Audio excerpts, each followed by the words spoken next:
vanuit 2 gedeeltes. Die eerste is Matteus 24. Matteus 24 vanaf vers 45. En dan as ons die plek het, gaan ons ook lees in Lukas 24 vanaf vers 36. Dit verskyn op die bord ook, so die 2 gedeeltes is daar. Matteus 24 vanaf vers 45 en dan direk daarna Lukas 24 vanaf vers 36.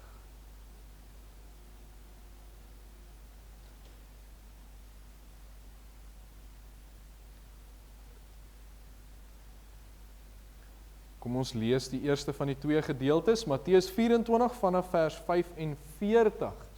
Wie is dan die getroue en verstandige dienskneg, vir wie sy Heer oor sy diensvolk aangestel het, om hulle hul voedsel op tyd te gee? Gelukkig is daardie dienskneg vir wie sy Heer, as hy kom, op hierdie manier besig sal vind. Voorwaar ek sê vir julle, hy sal hom oor al sy besittings aanstel. Maar as daardie slegte dienskneg in sy hart sê, my Heer tel hom om te kom, en hy sy medediensknegte begin slaan en saam met die dronkaards begin eet en drink, dan sal die Heer van die dienskneg kom op 'n dag dat hy dit nie verwag nie, en op 'n uur dat hy dit nie weet nie, en sal hom pynig en hom 'n deelgenoot van die geveinstes maak. Daar sal geween wees en geknars van die tande. Dan slaan ons oor, Lukas 24 vanaf vers 36.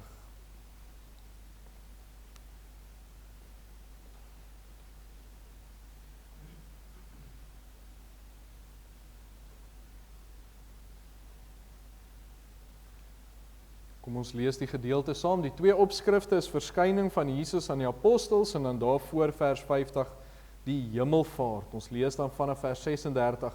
En terwyl hulle hieroor praat, staan Jesus self in hulle midde en sê vir hulle, vrede vir julle. En toe het hulle verskrik en baie bang geword en gemeen dat hulle 'n gees sien. En hy sê vir hulle, waarom is julle ontsteld en waarom kom daar twyfel in julle hart op? Kyk na my hande en my voete, want dit is ek self. Voel aan my en kyk, want 'n gees het nie vlees en bene, soos julle sien dat ek het nie. En terwyl hy dit sê, wys hy hulle sy hande en sy voete. En toe hulle van blydskap nog nie kon glo nie, en hulle verwonder, sê hy vir hulle, het julle hier iets om te eet? Daarop gee hulle hom 'n stuk gebraaide vis en 'n stuk heuningkoek. En hy het dit geneem en voor hulle oë geëet. En hy sê vir hulle, dit is die woorde wat ek met julle gespreek het, toe ek nog by julle was, dat alles wat oor my geskrywe is in die wet van Moses en die profete en die psalms vervul moet word. Toe open hy hulle verstand om die skrifte te verstaan. En hy sê vir hulle, so is dit geskrywe, en so moes die Christus ly en op die 3de dag uit die dode opstaan, en bekering en vergewing van sondes in sy naam verkondig word aan al die nasies van Jerusalem af en verder. En julle is getuies van hierdie dinge. En kyk, ek stuur die belofte van my Vader op julle, maar julle moet in die stad Jerusalem bly, totdat julle toegerus is met krag uit die hoogte. En hy het hulle uitgelei tot by Betanië, en hy het sy hande opgehef en hulle geseën. En terwyl hy hulle seën, het hy van hulle geskei en is in die hemel opgeneem. En hulle het hom aanbid en na Jerusalem teruggegaan met groot blydskap. En hulle was gedurig in die tempel en het God geprys en gedank. Amen. Ons buig die hoofde en dan bid ons net saam. Hemelse Vader, ons is hier vandag by mekaar, so op 'n weeksdag, Here, om U hemelvaart te herdenk. Dit wat U vir ons gedoen het, Here, ons dink weer aan die hele proses wat U moes deurgaan, Here, om mens te word, om groot te word hier, om te leef, om 'n getuie na te laat, om 'n woord uit te dra, En ook om aan die kruis te sterf, Here, om waarlik te sterf, neer te daal tot die onderste dele van die aarde, soos die woord vir ons sê, Here. Maar dit was nie die einde nie, en weet ons lees wat die woord sê, dood, waar is jou angel, doderyk, waar is jou krag, en ons weet, dat U opgestaan het uit die dode, Here, dat U waarlik leef, en daarom basyn ons harte uit, ons verlosser leef. En Here, so het U in daardie laaste dae hier op aarde, nadat U opgestaan het U aan mense verskyn, en U het U woord verder uitgedra, totdat U opgeneem is in die hemel. En Here, daarmee is vir ons baie beloftes, as ons dink dat U sê, dis voordelig dat U weggaan, want dan gaan U die Gees stuur, Here. Daai oomblik toe U opgeneem word, toe begin die proses van al daardie beloftes wat U gegee het, om waar te word, Here, beloftes wat ons vandag deel van is. Maar kom sê ons vir U baie dankie, Here, dat saam met dit weet ons, U is nou aan die regterhand van God, ons weet U is ons voorspraak, U is ons hoëpriester, en Here, ons kan U enige tyd aanroep, ons kan die voetbank van U genade nader, en weet U is die hoorder van gebed. En ons dankie daarvoor, Here. Ons bid ook, Here, waar hierdie 'n gewone dag is, en waar mense moes werk toe gaan, en aangaan met hulle lewens, Here, dat mense op hierdie dag net vir 'n oomblik sal stil staan en dink aan wat U gedoen het. Here, ons sien dit het wyd uitgegaan, dis op borde geskryf, mense het dit op hulle WhatsApps gesit, mense het boodskappe uitgestuur, Here, en ons weet, mense daar buite weet, Here, vandag is U hemelvaart, en ons bid, ruk mense net vir 'n oomblik tot 'n stilstand, Here, om te dink aan U, aan ons Here Jesus Christus, en mag U naam uitgaan, mag U naam verheerlik word in hierdie dag, Here, ook waar ons by mekaar is. Ons bid, Here, dat ons U sal verheerlik, dat dit wat ons doen, dat U die woord vir ons sal oopbreek, dat die woord in waarheid sal uitgaan, en dat U deur U woord vir ons nader aan U sal trek. Maar Here, dat U ook vir ons op die regte weg sal hou, dit wat U van ons verwag. En daarom bid ons, Here, maak ons harte oop, gee vir ons 'n boodskap, en trek ons nader deur U boodskap. Ons bid dit in die wonderlike naam van Jesus Christus alleen. Amen. Ons kyk dan na hierdie twee gedeeltes vanaand, en ek begin by ons teks van oordenking, wat die hemelvaart is, Lukas 24 vers 51, en terwyl hy hulle seën, het hy van hulle geskei, en is in die hemel opgeneem. En praat ons eintlik oor die verse wat hierdie vers voorgaan, en praat ons oor die gedagte van Jesus se slotwoord. So nou moet ek vandag vir u vertel wat vir my in hierdie week gebeur het, en wat vir my so mooi was. Nou, ons het op WhatsApp 'n predikante groep, wat al die predikante van ons kerk op hierdie groep is, en dan nou en dan word daar vir ons nuus of belangrike sake deurgegee. En op hierdie groep kom toe hierdie week 'n kort boodskap en 'n kort videoetjie wat uitgestuur word.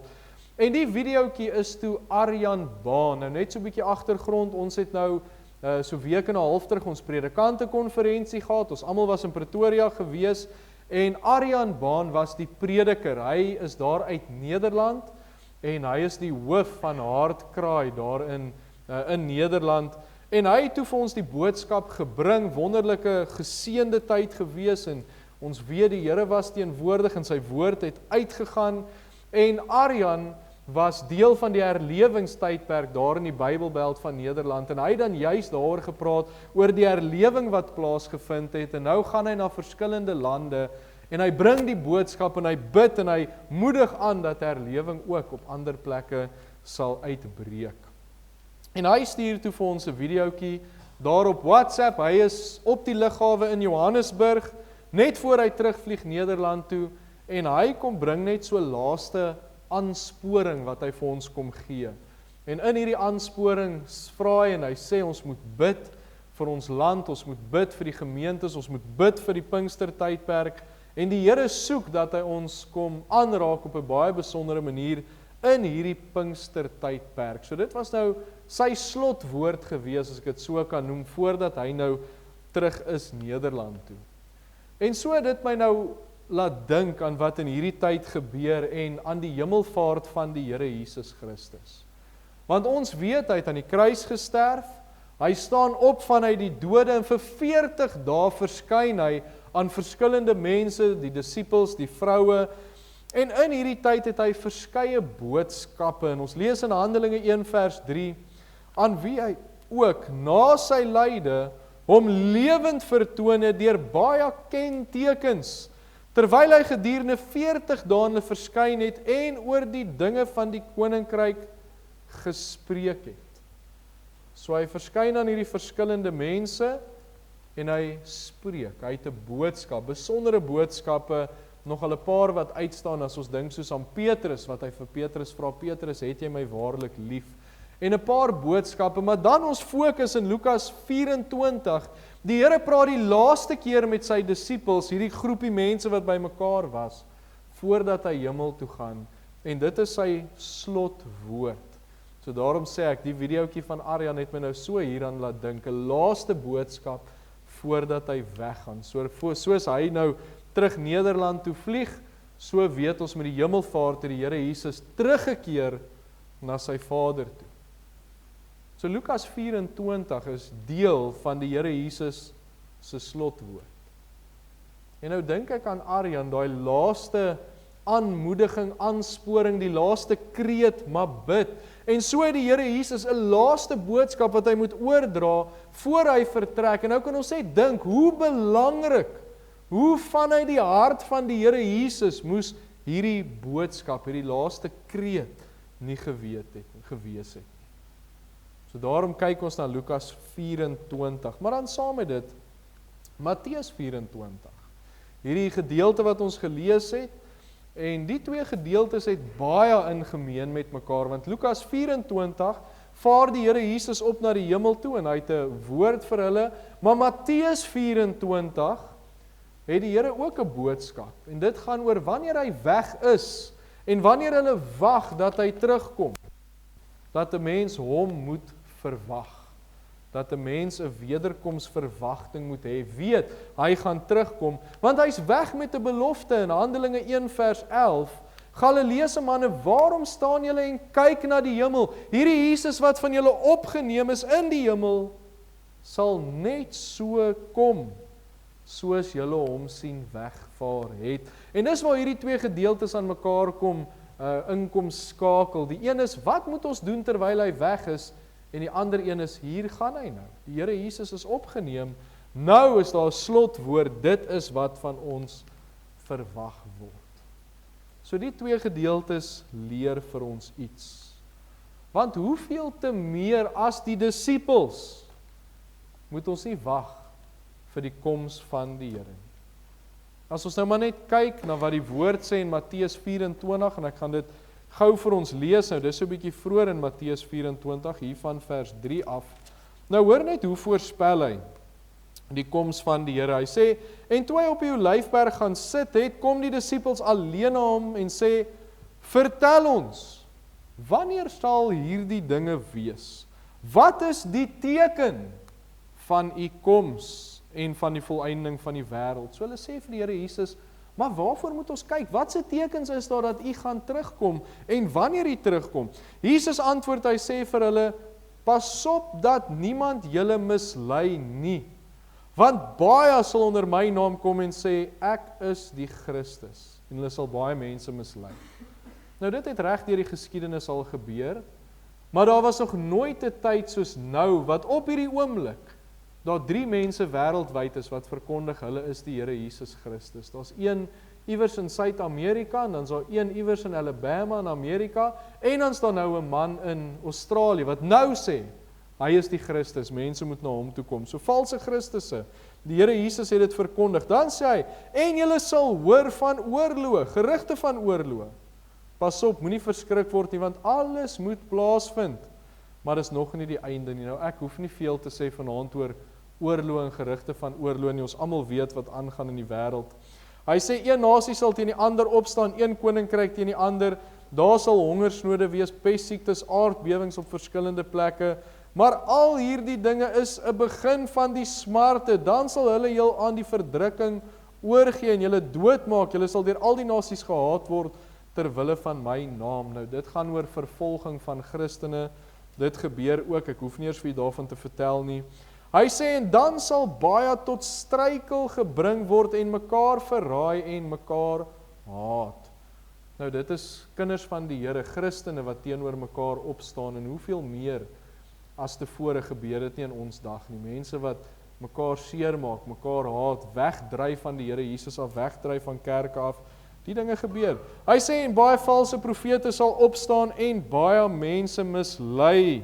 Weereens, ek hoef nie veel daaroor te sê nie, die valse profete is reg rondom ons.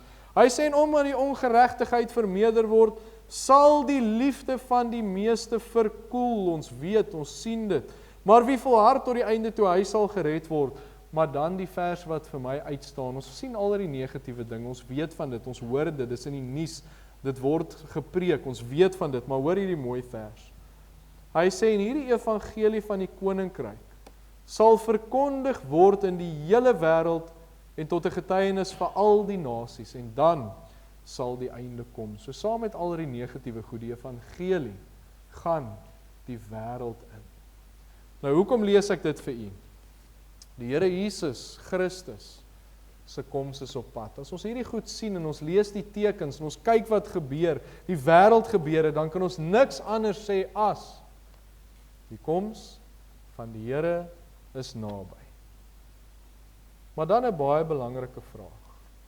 Wat moet ons doen? Terwyl ons wag vir die koms van die Here Jesus, miskien gebeur dit vanaand, miskien môre, miskien nie eens in ons leeftyd nie, maar wat moet ons doen? En dis waar Matteus 24 so sterk deurkom. Dit gaan oor gereedheid, dit gaan oor wat moet ons doen, juist daai vraag. En dan vers 45 en 46 wat ons gelees het, sê, wie dan 'n getroue en verstandige diensknegt vir wie sy Heer oor sy diensvolk aangestel het, om hulle hul voedsel op sy tyd te gee. So, hy praat van gereedheid, die Heer is weg, nou moet 'n mens getrou wees. Hy sê, gelukkig is daardie diensknegt vir wie sy Heer, as hy kom, op hierdie manier besig sal vind. Die Here verwag van ons om getrou te wees, om verstandig te wees. Hoe doen ons dit? Dit vind ons in die slotwoord van die Here Jesus Christus. Wat moet ons doen om getrou te wees? Ons kyk na die belangrike boodskap wat die Here Jesus vir elkeen van ons het en hoe ons dit kan toepas. Want Matteus 24 gee vir ons twee opsies. Ek het nou net die mooi en die positiewe gelees. Hy sê getroue, verstandige diensknegt. Die Here moet ons so getrou vind. Maar dan in vers 48, die slegte diensknegt. Wat sê nee, my Heer tel hom om te kom en hy beweeg weg van wat hy moet doen. Hy beweeg weg van daardie getrouheid af. So ons wil getrou bevind word aan die slotwoord van die Here Jesus Christus. Ons wil ag daarop gee, ons wil dit toepas, getrou wees. So daarom kyk ons vanaand na, wat is Jesus se slotwoord? Waaraan moet ons getrou wees? Hoe pas ons dit toe in ons lewens? En ons begin by die heel eerste wat hy daar vir ons noem, en dit is die bron van Jesus se slotwoord, vers 44, en hy sê vir hulle, dit is die woorde wat ek met julle gespreek het, toe ek nog by julle was. Dat alles wat oor my geskrywe is in die wet van Moses en die profete en die psalms vervul moet word. So waar begin die Here Jesus sy slotwoord? Wat is die bron van waarheid hy put? En hy sê dit in die vers, hy sê alles wat oor my geskrywe is, in die wet van Moses, in die profete, in die psalms, die Here Jesus se bron was die woord van God. Die suiwer woord van God. En kyk wat doen die Here Jesus toe hy met hulle hieroor praat. Hy sê, toe open hy hulle verstand om die skrif te verstaan. Dit kom terug na die Bybel toe. Om die skrif te verstaan. Jesus het nie iets uit die lug uit geruk nie. Hy het nie iets nuut aan hulle verkondig nie. Hy het teruggegaan na wat die woord is. Die Jode het beweer, hy is besig met 'n hele nuwe lering, maar dit was nie. Hy het oopgebreek wat reeds in die woord staan, vanuit die woord van God. Die gedeelte, net voor die gedeelte wat ons gelees het in Lukas 24, is die gedeelte van die Emmausgangers, of Emmausgangers, hoe ook al 'n mens dit nou sê. En hoor wat staan daar, hy sê in vers 27, En hy het begin van Moses en die profete af en vir hulle uitlê in al die skrifte die dinge wat op hom betrekking het. Vers 32, nou staan daar, en hulle sê vir mekaar, so die Here Jesus het nou hierdie goed oopgebreek, hy het met hulle gepraat, nou praat hulle met mekaar, en hulle sê vir mekaar, was ons harte nie brandende in ons, toe hy met ons op die pad gepraat en vir ons die skrifte uitgelê het nie. Jesus se bron van prediking, sy bron van alles wat hy uitpraat, is vanuit die woord van God. En as ons net kyk na Matteus 24, daai gelykenis van die twee diensknegte, nou sê hy, hulle is aangestel om wat te doen? Om die diensvolk hulle voedsel op die regte tyd te gee. En wat is ons geestelike voedsel? Matteus 4 vers 4, daar is geskrywe, die mens sal nie van brood alleen lewe nie, maar van elke woord wat deur die mond van God uitgaan. Paulus vergelyk dit ook met voedsel. Hy sê melk vir babas en vaste spys vir geestelike volwassenes, maar die woord is die bron. So die slotwoord van die Here Jesus begin vir ons op 'n punt, en die punt is, die bron, dit waarvanuit ons put, is die woord van God. En ons moet altyd seker maak, dit is die bron. En hieraan lê 'n gedagte of twee. Want om te put uit die woord van God uit, moet ons seker maak, ons gebruik die woord van God reg. Ons moet seker maak, ons pas dit reg toe. Want dink so daaraan, daar's baie Christelike instansies, daar's gereformeerdes en liberale en charismate en Jehova getuies en so baie verskillende mense wat hulle self Christene noem.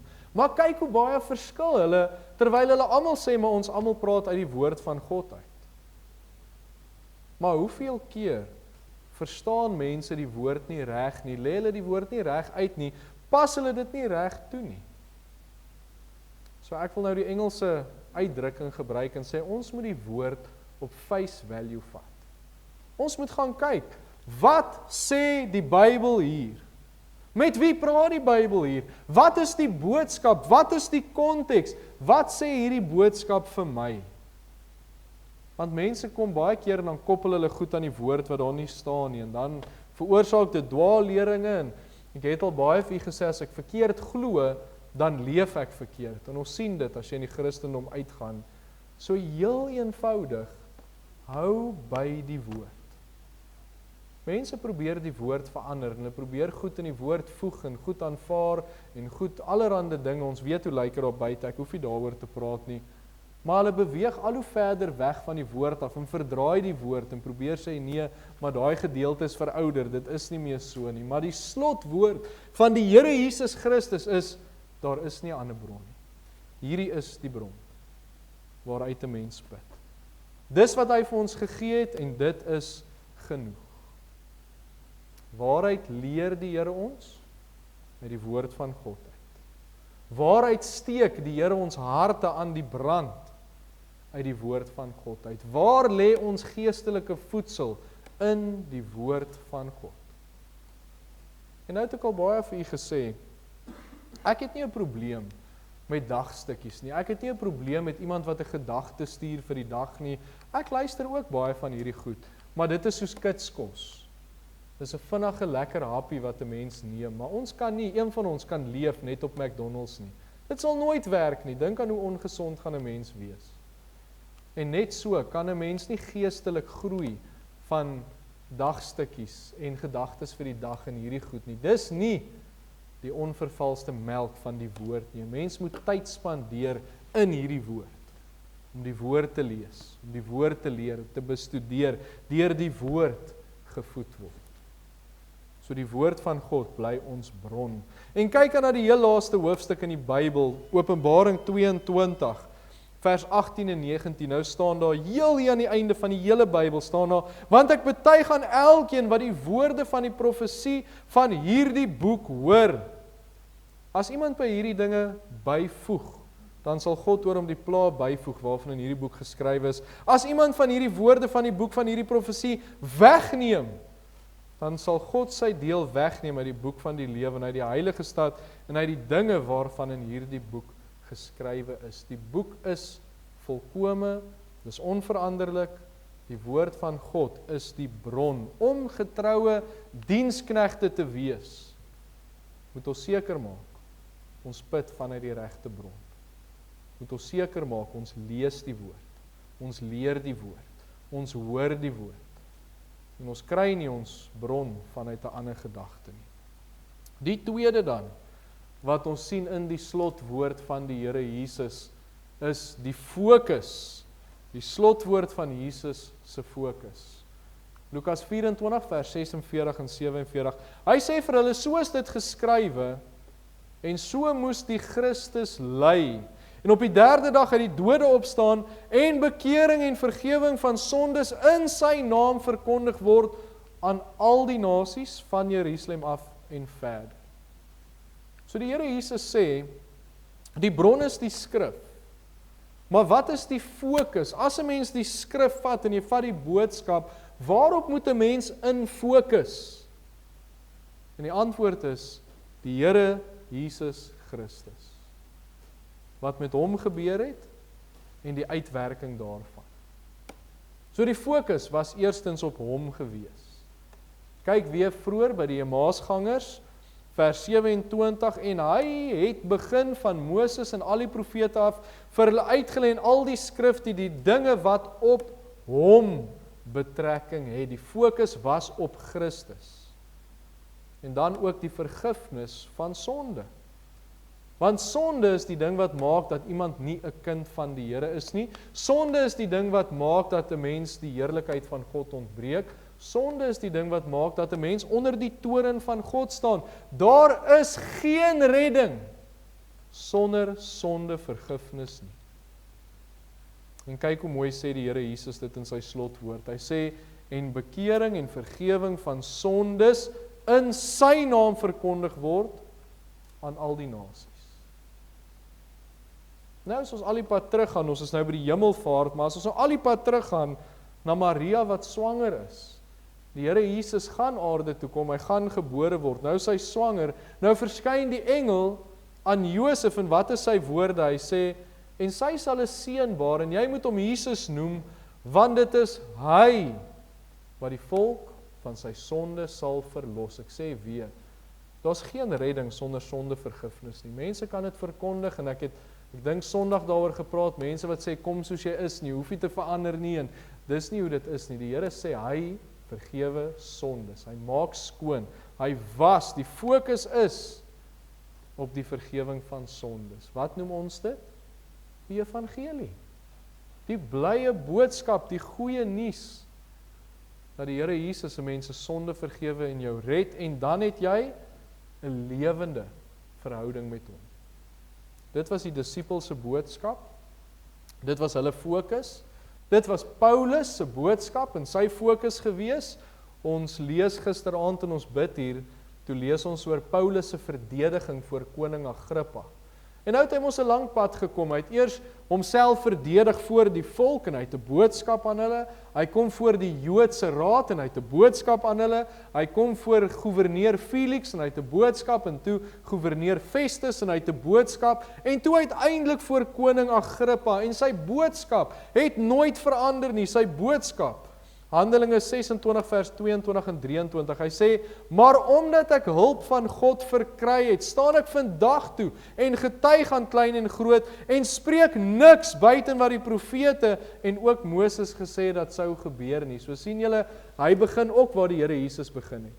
Die profete en Moses en die skrifte, dan sê hy, dat die Christus moes ly, en die eerste wees uit die opstanding van die dode, en 'n lig aan die volk, en die heidene sou verkondig. Dit was sy boodskap, Paulus se. Dieselfde as die slotwoord van die Here Jesus Christus. En dis hoekom Paulus kon skryf in 1 Korintiërs 2 vers 2, ek het my voorgenem om niks anders onder julle te weet nie as Jesus Christus hom as gekruisigde. Die fokus is die Here Jesus. Die fokus is vergewing van sondes, die fokus is die evangelie. En nou wil ek so in 'n mate sê, ons is in 'n opsig baie gelukkig. Want die kerk waarin ons is die evangelies gereformeerde kerk. Nou, hoekom sê ek dit vir u? In 1944, toe kom 'n klompie predikante en ouderlinge en mense bymekaar en hulle sê, die evangelie word nie meer verkondig nie, dis nie meer die fokus nie. En hierdie kerk word in die lewe geroep. En hulle sê, hier sal die evangelie prioriteit kry. Hier sal die boodskap van die Here Jesus Christus tot aan die einde van dae suiwer uitgaan. En ons is dankbaar om in hierdie kerk te wees. Maar dan moet ons nog steeds ernstig die vraag vra. Hoe aktief is ons nog met die evangelie? Wanneer laas het ek gesien dat iemand tot bekering kom? Wanneer laas het ek gesien hoe iemand kragtadig by die Here uitkom? Dit was die begin van ons kerkgeskiedenis, as mense dit nou gaan lees. Mense wat kragtadig by die Here uitkom, vanuit alle kerke in Suid-Afrika. Mense wat by die Here uitkom. Dit was die begin van elke herlewing. Daar's kinders van die Here, 'n klein groepie, hulle wy hulle aan Christus toe die evangelie gaan uit en mense kom tot bekering, mense word gered. En die evangelie is die middelpunt. Is die evangelie nog ons middelpunt? Is ons fokus nog op die Here Jesus Christus as persoon? Ek weet nie altyd hoe om dit uit te druk nie, maar ek het net al in die verlede gesê, ons het nie 'n vorms godsdiens nie. Ons kom nie hier by mekaar by die kerk en sê, ons het hierdie godsdiens en dis hoe ons dit doen nie. Nee, ons het 'n verbintenis aan 'n lewende persoon. Ons het 'n verbintenis aan die Here Jesus Christus. Ons het 'n lewende verhouding met hom. En as daai verhouding nie daar is nie, dan is dit te vergeefs. Die fokus is die Here Jesus Christus. So as ons hier in die kerk by mekaar kom, moet dit gaan oor, hoe moet ons leef soos wat hy wil hê ons moet leef? Hoe kan ons meer en meer soos hy wees? Hoe kan ons nader aan hom beweeg? Hoe kan ons 'n nader verhouding met die Here Jesus Christus hê? Hoe kan ons sy woord verkondig? Hoe kan ons sy naam uitdra na die wêreld toe? Hy wat steeds redding bied. Hy wat steeds mense se sonde vergewe. Hy wat nog steeds mense red wat onder die toren van God staan. Gaan lees Romeine 5. Die Here Jesus Christus is die enigste een wat vrede kan gee. En as kerke, genootskappe, gemeentes hierdie punt mis, as hulle fokus nie die evangelie en die Here Jesus Christus is nie, dan is daar 'n groot probleem. Want Jesus se slotwoord, dit gaan nie oor fondsinsamelings en al die aktiwiteite en al hierdie goed en hoe wonderlik is ons en hoe wonderlik werk ons saam nie. Dit gaan oor Jesus Christus. Hy is die fokus. Dan die laaste wat ek vanaand met u gaan deel vanuit die slotwoord van die Here Jesus is die opdrag en belofte. Lukas 24 vers 48 en 49. En julle is getuies van hierdie dinge. En kyk, ek stuur die belofte van my Vader op julle, maar julle moet in die stad Jerusalem bly, totdat julle toegerus is met krag uit die hoogte. So daar's 'n opdrag en daar's 'n belofte. En toe die Here Jesus, voordat hy nou opvaar na die hemel toe, maak hy 'n punt daarvan, hy lê klem daarop, die opdrag. Wat is daar die opdrag? Julle is getuies van hierdie dinge. Die disippels wat gehoor het, elke woord van die Here Jesus gehoor het, sy lering gehoor het, wat selfs gehoor het wat gaan gebeur met sy profetiese woord. Die disippels het gesien, hulle was daar met die kruisiging, hulle het gesien hoe die Here Jesus sterf, maar hulle het hom ook gesien na sy opstanding, waar hy aan hulle verskyn, waar hulle aan hom kom vat, waar hulle gesien het, hoe hy daai vis en daai heuningkoek eet. Hulle het beleef, hy is daar, hy leef. En ook persoonlik in hulle eie lewens, hulle het ervaar wat se werk die Here Jesus in hulle binneste gedoen het. Hulle het ervaar hoe hulle lewens verander het, hoe die Here hulle nuut gemaak het.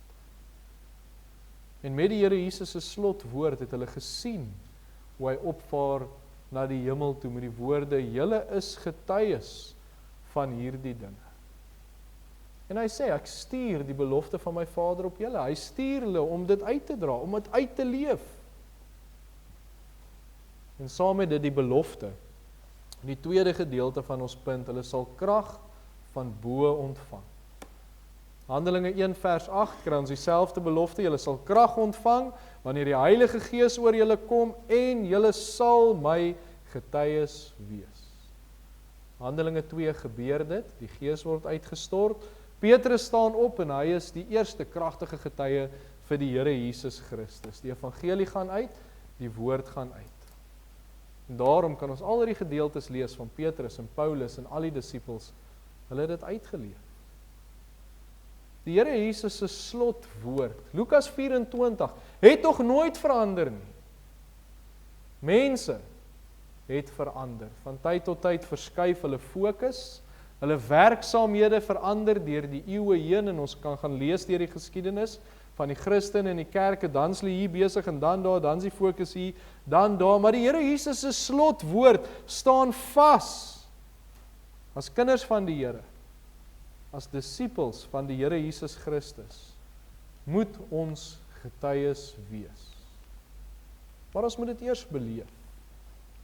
'n Getuie is mos iemand wat iets eerstehands gesien het, miskien 'n ooggetuie is. Dink aan 'n hofsituasie, as hulle 'n getuie oproep en sê, meneer, kom staan hier bo, jy moet nou getuig van wat jy gesien het.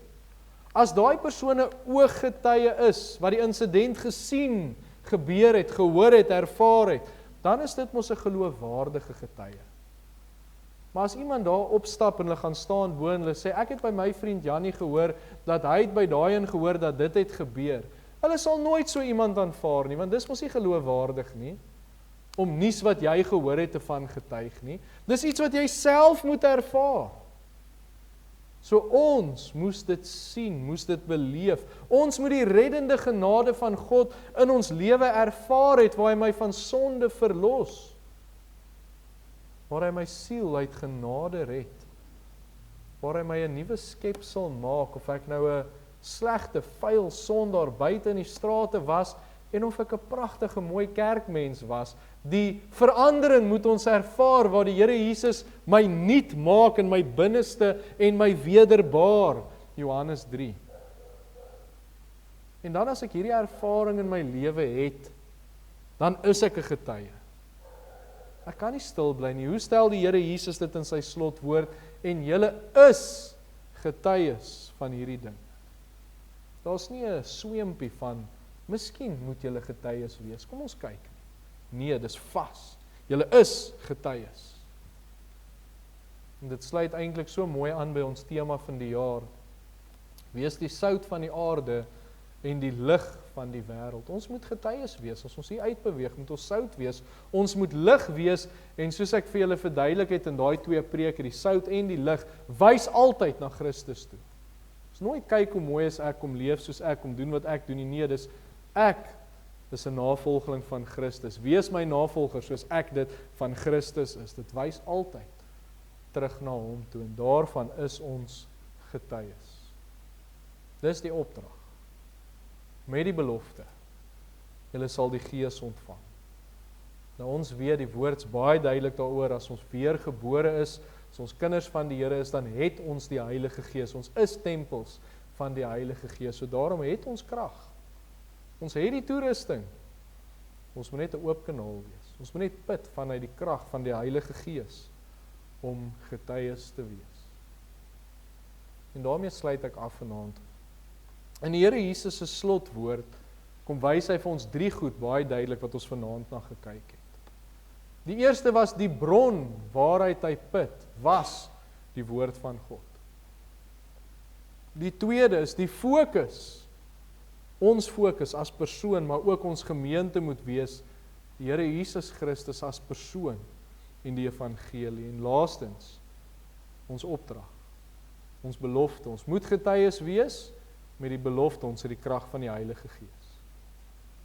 En dit bring ons terug na daai boodskap van Matteus 24, toe Jesus het opgevaar na die hemel met 'n slotwoord. Nou wag ons dat hy terugkom. Nou is ons soos daai diensknegte.